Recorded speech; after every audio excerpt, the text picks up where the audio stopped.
Hello everyone and welcome to my channel. In this video we'll like to see on how to approach a case of almost 360-degree posterior synechiae post uveitis.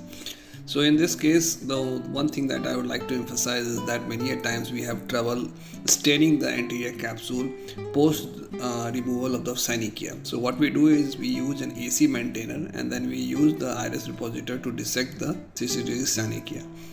In this case, what we see is that post dissection many a times we are able to achieve a good dilatation of the pupil, but in this case we are not able to achieve a sufficient dilatation. So what we used was a BHEX ring expander.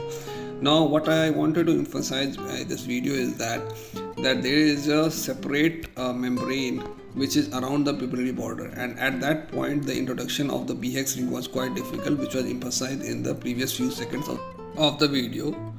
After this, we continued with doing an adequate size capsulorrhexis. We can achieve around 5.5 to 6 mm of rhexis, and the rest of the procedure goes uneventful with direct chop being employed to divide the nucleus fragment into multiple pieces.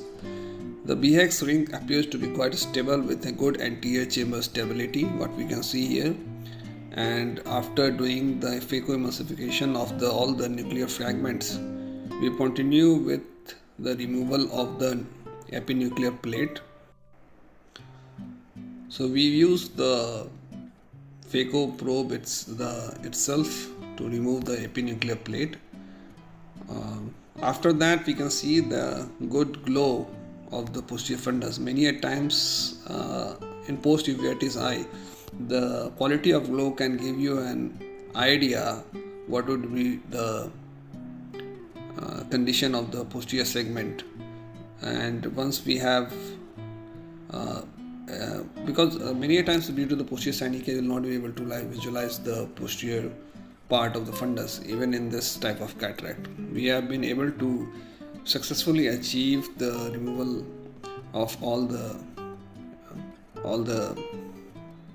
cortical matter, and then we go with, after introduction of the IOL, we'll go for the removal of the BHEX ring. The lens that we are using is the Acrysoft IQ lens, which is put in the bag, and a slight nudge to the BHEX at around the main port leads to its dislodgement, and then we can gradually put it up. We see that the pupil is not completely round, but that is okay. And after that, we go for the removal of the remaining visco. So overall, it's an eventful. Thank you for watching this video.